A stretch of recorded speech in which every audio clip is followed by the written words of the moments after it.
Daniel Chen couldn't see Dr. Sarah Mitchell's face. He'd never been able to see anyone's face. Born completely blind, Daniel's world was built entirely of sounds, textures, temperatures, and the voices that painted pictures his eyes never could. But 5 years ago, in an operating room at Massachusetts General Hospital, Daniel heard a voice that would become more important than any he'd ever known. A woman's voice, calm and certain, cutting through the fog of pre-surgical sedation. "Daniel, I'm Dr. Mitchell. I'm going to take care of you. When you wake up, we're going to celebrate together."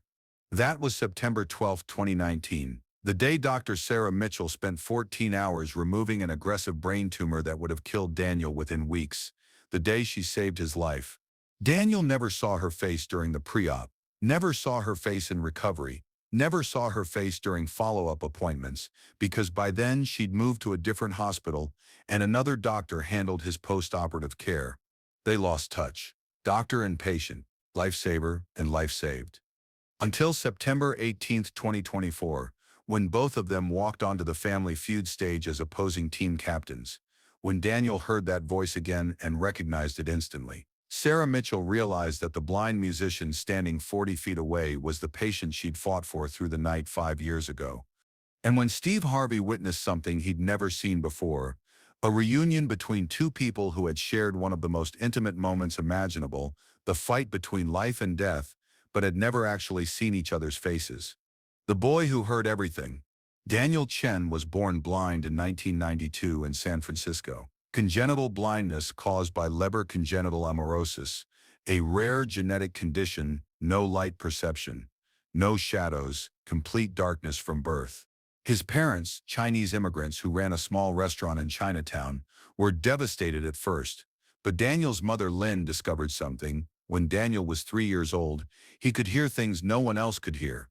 The rhythm of rain on different surfaces, the subtle difference between someone smiling and someone frowning. Yes, you can hear a smile in someone's voice. The emotional temperature of a room based on breathing patterns and small movements. And music. Daniel heard music everywhere. By age 5, Daniel was playing piano, not reading Braille music. He couldn't learn fast enough that way. He simply heard songs once and played them back perfectly. Pitch perfect, rhythm perfect, with feeling that seemed impossible for a 5-year-old. His parents couldn't afford a piano teacher, so Daniel taught himself, listening to recordings borrowed from the library. By age 10, he was composing his own pieces. By 15, he was playing in small clubs and cafes around San Francisco, earning money to help his family. But Daniel wasn't special because he was blind. He was special because he was Daniel. Funny, curious, stubborn, kind. He navigated the world with a white cane and later a guide dog named Miles. He went to mainstream schools.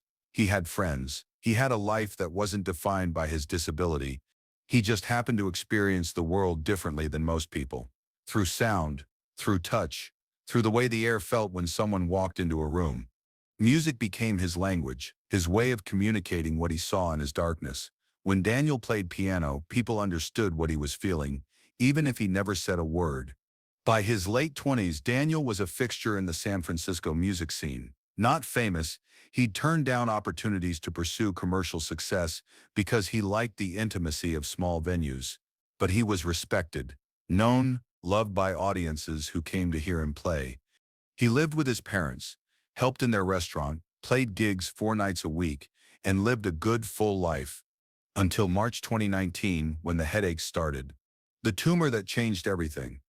At first, Daniel thought the headaches were normal, stress, too much time hunched over a keyboard, but they got worse. Blinding pain, ironic word choice. Daniel would later joke that made it hard to think, hard to play, hard to function. Then came the seizures, small ones at first, then larger, then dangerous. The MRI showed what no one wanted to see, an aggressive brain tumor, glioblastoma, growing in Daniel's temporal lobe, fast growing. Inoperable, some doctors said. Too risky, others said. Daniel was 27 years old. The doctors gave him 3 to 6 months without intervention. With surgery, maybe a chance. A small chance. The tumor was wrapped around critical structures. One wrong move could cause permanent damage. Paralysis, cognitive loss, or death on the operating table. Most surgeons wouldn't touch it. Too risky, too likely to fail. Why put Daniel through a 14-hour surgery that would probably kill him or leave him worse than before? But Dr. Sarah Mitchell looked at the scans and saw something different. She saw a path, narrow, dangerous, but possible. Dr. Mitchell was 37 years old, one of the best neurosurgeons on the East Coast. She'd trained at Johns Hopkins, worked at Mass General, and had a reputation for taking cases other surgeons wouldn't touch, not because she was reckless, but because she was better. She studied Daniel's scans for 3 days. She consulted with colleagues. She ran simulations. And then she called the Chen family. "I can try," she told them honestly. "I can't promise success. The risks are enormous. But I think there's a path, and I think Daniel deserves the chance to take it." Daniel's mother asked the question that mattered. "If this was your son, would you do the surgery?" Dr. Mitchell didn't hesitate. "Yes." Daniel said yes. Not because he wasn't afraid, but because he'd lived 27 years as a blind man who refused to let darkness define his limitations. He wasn't going to let a tumor do it either. The 14 hours that saved a life. September 12, 2019, Massachusetts General Hospital, Operating Room 7. Dr. Sarah Mitchell spent 14 hours inside Daniel Chen's brain. 14 hours carefully removing tumor cells that had wrapped themselves around blood vessels and nerves like invasive vines choking a tree. She worked with magnification so strong she could see individual cells, with tools so precise they could cut within micrometers of critical structures, with a team of specialists monitoring every heartbeat, every breath, every brainwave. It was like defusing a bomb while the clock ticked, except the bomb was inside a human being's head, and the clock was the limit of how long anesthesia could safely keep him under. At hour 6, she encountered a complication. The tumor had grown into a blood vessel. If she cut it, Daniel could bleed out. If she left it, the tumor would return. She found a way around it, tedious, time-consuming, but possible. At hour 10, her hands were shaking from fatigue. She'd been standing for 10 straight hours, bent over an operating table, making microscopic movements with instruments that required absolute steadiness. She took a 5-minute break, drank water, stretched, got back in position. At hour 13, she thought she'd gotten it all, but she checked again. Found more tumor cells, removed them, checked again. At hour 14, she was finally satisfied. The tumor was out, Daniel was alive. His brain was intact. She stepped away from the table, and for the first time in 14 hours, she let herself feel the exhaustion. Daniel woke up 2 days later, groggy, confused, in pain, but alive, and when the post-surgical scans came back, they showed what Dr. Mitchell had prayed for: clean margins, no remaining tumor, no major damage to surrounding tissue. Daniel Chen had survived. Dr. Mitchell visited him twice in recovery. The first time he was too sedated to really talk. The second time, they had a brief conversation. She told him the surgery had been successful. He thanked her, his voice hoarse from intubation. She told him she'd be following his progress. But then Dr. Mitchell got an offer she couldn't refuse. Chief of neurosurgery at a hospital in Boston, better position, better resources, a chance to save more lives like Daniel's. She left Massachusetts General. Daniel's follow-up care was transferred to another surgeon. They lost touch. For 5 years, Dr. Sarah Mitchell wondered sometimes about the blind pianist with the brain tumor, whether he'd stayed in remission, whether he was still playing music, whether he'd lived the life she'd fought so hard to give him. For 5 years, Daniel Chen thought sometimes about the surgeon with the calm voice, the woman who'd spent 14 hours fighting for him, the woman he'd never seen but whose voice he'd recognize anywhere. Until Family Feud brought them together again. The game show that became a reunion. September, DC Oklahoma, 20 Coder, Family Feud Studios, Atlanta, Georgia. Daniel Chen arrived with his team, his parents Lin and Wei, his younger sister Amy, and his cousin Marcus. The Chen family, representing San Francisco, ready to play for $20,000. Daniel brought Miles, his guide dog, a golden retriever who'd been with him for 6 years. The producers had okayed it. Miles could stay backstage during taping but would be available if Daniel needed him. Daniel navigated the studio with his white cane, his sister Amy describing the set to him as they waited backstage. The podiums are white, super glossy. The Family Feud logo is huge, blue and orange, lit up like crazy. Steve Harvey is even taller in person. And there are so many lights, Daniel. It's bright enough to feel warm. Daniel smiled. He couldn't see the lights, but he could feel the heat from them. He could hear the energy of the crew preparing for taping. He could sense the excitement in his family. This was going to be fun. The opposing team arrived. Dr. Mitchell's team from Boston.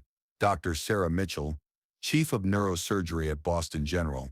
Her husband Tom, an architect.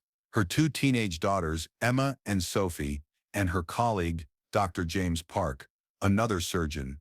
Dr. Mitchell was nervous. She didn't watch much TV, rarely participated in things like this, but her daughters had begged her to apply, and when they'd been selected, she couldn't say no to their excitement. The two teams were kept separate, backstage, standard procedure to keep the surprise fresh when they faced each other on stage. Steve Harvey was in his element. This was his 15th season hosting Family Feud. He'd seen thousands of families, heard thousands of stories, created thousands of moments, but he loved this job because you never knew what was going to happen. All right, first family, the stage manager called out. The Chen family from San Francisco. Daniel and his family walked onto the stage. Daniel's cane tapped against the floor, a rhythmic sound that Steve noticed immediately. When Daniel reached the podium, his sister Amy gently guided his hand to the buzzer. Steve approached them for the pre-game introductions. The Chen family, Steve announced to the audience. Let me meet you folks. We've got Lynn and Wei, the parents, Amy, the sister, Marcus, the cousin, and Daniel. Daniel, I notice you've got a cane there, my man. Yes, sir, Daniel said, smiling toward Steve's voice. I'm blind, have been since birth. Blind since birth, Steve repeated. And you made it all the way to Family Feud. That's outstanding. What do you do, Daniel? I'm a musician. I play piano in clubs around San Francisco. A pianist, that's beautiful. And you're going to play Family Feud without being able to see the board. How's that going to work? Daniel grinned. My sister's going to describe the answers to me if I can't hear them announced. Plus, I've been listening to Family Feud since I was a kid. I know how this works. The audience applauded warmly. Steve was already charmed by this family. All right, now let's meet the competition, the Mitchell family from Boston. Dr. Mitchell and her team walked onto the stage and took their positions at the opposite podium. Steve walked over to them. The Mitchell family. We've got Tom, the husband, Emma and Sophie, the daughters, Dr. James Park, and Dr. Sarah Mitchell. Wait, you're a doctor? Yes, Dr. Mitchell said with a smile. I'm a neurosurgeon. A neurosurgeon? We've got a brain surgeon on Family Feud. What made you decide to come on the show? My daughters convinced me. Dr. Mitchell laughed. They said I work too much and need to have more fun. Smart daughters, Steve said. All right, we've got the Chen family and the Mitchell family. Daniel, Dr. Mitchell, come on up to the podium for the first face-off. Daniel made his way to the center podium. His cane tapping, Dr. Mitchell walked to the opposite podium. They were 40 feet apart, facing each other, though Daniel faced the general direction of her voice rather than her face. Steve stood between them with his cards. All right, here's the first question. We surveyed 100 people. Top 8 answers are on the board. Name a reason someone might quit their job. Steve hit the podium. Daniel, Dr. Mitchell, hands on the buzzer. But before Steve could finish his instructions, something happened. Dr. Mitchell made a small sound. Not a word, just a small intake of breath. A sound of recognition. Daniel's head turned sharply toward her. His expression changed from focused concentration to confusion to something like wonder. Wait, Daniel said, interrupting Steve. That voice. Dr. Mitchell stared at Daniel across the 40 feet of space between them. She looked at his face, at the scar on his temple partially hidden by his hair, where they'd opened his skull 5 years ago. Daniel? She said quietly. Daniel Chen? Daniel's face transformed. Dr. Mitchell, is that you? Steve Harvey stopped, cards still in hand, completely confused. Hold on, do you two know each other? The moment everything changed. You're Daniel Chen, Dr. Mitchell said again, louder this time, her voice shaking. You had the temporal lobe glioblastoma. September 2019. I performed your surgery. Daniel's hand went to the side of his head, touching the scar he'd carried for 5 years. You saved my life. The studio fell completely silent. I'm sorry, Steve said, still trying to understand. Can somebody explain what's happening here? Dr. Mitchell was crying now. Not quiet tears, full tears streaming down her face. 5 years ago, this man came to me with an inoperable brain tumor. Every other surgeon said it was too risky. I spent 14 hours removing it. 14 hours. It was one of the most difficult surgeries I've ever performed. And he survived. He's alive. He's standing right there. Steve looked at Daniel, who was also crying now, his hands gripping the podium. I've never seen you, Daniel said, his voice breaking. I couldn't see you before the surgery. I couldn't see you after. I heard your voice. I remember your voice from when I was going under anesthesia. You told me we'd celebrate together when I woke up, and we did, briefly, but then you left for Boston, and I never got to properly thank you. You don't need to thank me, Dr. Mitchell said, wiping her eyes. Seeing you standing there alive, thriving, that's all the thanks I need. You're here. You're alive. You're playing music still? 4 nights a week, Daniel said. Because you gave me the chance. Steve Harvey stood between them, his own eyes glistening. So let me make sure I understand this. Dr. Mitchell, you saved Daniel's life 5 years ago, 14-hour surgery, and you two haven't seen each other since. Well, Daniel hasn't seen you at all because he's blind. And now you're both here on Family Feud about to compete against each other. Both of them nodded. Steve set his cards down. Stop the game. I'm stopping the game. The producers in the booth initially panicked. You don't stop a Family Feud taping, but then they realized what they were witnessing. They kept the cameras rolling. Steve walked over to Daniel. Daniel, would you like to meet Dr. Mitchell? I mean, really meet her? Daniel nodded, not trusting his voice. Steve gently took Daniel's arm and guided him from his podium. Then he walked to Dr. Mitchell and guided her forward. In the center of the Family Feud stage, he brought them together. Dr. Mitchell, Steve said softly. This is Daniel. Daniel, this is Dr. Mitchell. Daniel reached out his hand. Dr. Mitchell took it. But a handshake wasn't enough. Dr. Mitchell pulled Daniel into a hug, and Daniel hugged her back. They stood there, holding each other, both crying, while 300 audience members and a host and 2 families and a production crew watched in complete silence. Thank you, Daniel whispered. Thank you for fighting for me. Thank you for not giving up. Thank you for 14 hours. Thank you for giving me 5 more years of life. You don't understand, Dr. Mitchell said, pulling back to look at him, even though he couldn't see her. You're the reason I do this. Patients like you. Difficult cases that other people say are impossible. I do it because sometimes it works. Sometimes we save someone, and they get to live. They get to play music. They get to have a life. You're why I became a surgeon, Daniel. Steve Harvey stepped back and let them have their moment. He turned to the audience, his voice thick with emotion. Ladies and gentlemen, this is what life is about. This is what matters, not the game, not the money, this connection, gratitude, life. The audience erupted in applause, not polite game show applause, a standing ovation that lasted 4 full minutes. When the applause finally died down, Steve had an idea. I have a proposal, he said. Instead of competing against each other, what if both families play together for both families? Because Dr. Mitchell saved Daniel, but Daniel's family was also saved that day, and Dr. Mitchell's family deserves to celebrate what she does. So let's do this together. Both families agreed immediately. What happened next wasn't traditional Family Feud. It was something better. Both families played as one team. When Daniel correctly guessed an answer, Dr. Mitchell cheered as loudly as his own family. When Dr. Mitchell's daughter Sophie gave a perfect response, Daniel's mother Lynn applauded. They didn't just win the game. They celebrated the fact that Daniel was alive to play it.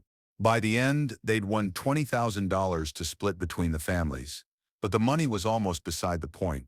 After the cameras stopped, Steve did something else. Daniel, I hear you're a pianist. Is that right? Yes, sir.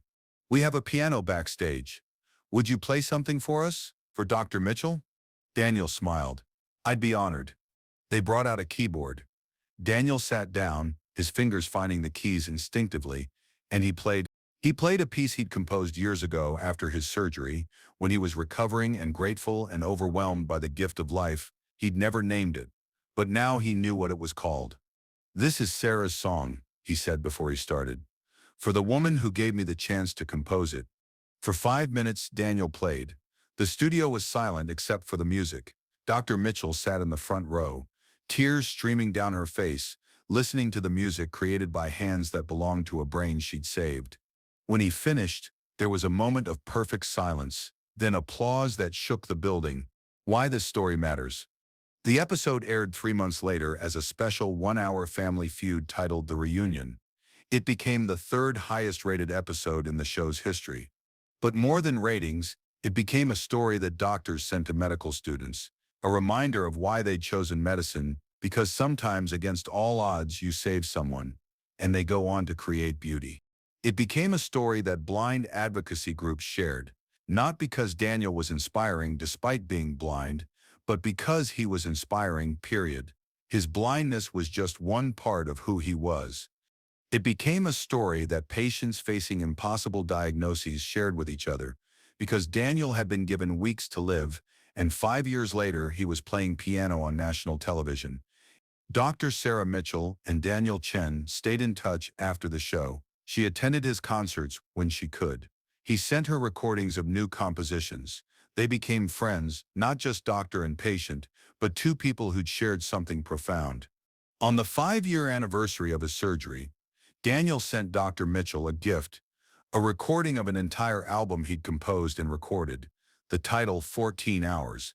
Each track represented 1 hour of his surgery. Dr. Mitchell listened to it and cried, because she could hear in the music what those 14 hours had meant, not just to Daniel, but to his family, his community, and everyone who got to experience the beauty he created. Daniel still plays 4 nights a week in San Francisco clubs. He still can't see the faces in the audience, but he can hear them, their breathing, their laughter, their applause, and he knows that every note he plays is possible because one surgeon believed he was worth fighting for. Dr. Mitchell still takes the impossible cases, the surgeries other doctors won't touch, because of Daniel and patients like him. Because sometimes you can't save everyone, but sometimes you can. And that's enough. Steve Harvey keeps a photo in his office from that day, Daniel and Dr. Mitchell hugging on the Family Feud stage. Below it, Steve wrote, "This is why we're here, not for the laughs, for this." Because Family Feud is a game show, but sometimes it becomes something more. Sometimes it becomes the place where a blind musician and the surgeon who saved his life meet again and remind everyone watching what really matters. Life, gratitude, music, connection, and the 14 hours that made it all possible.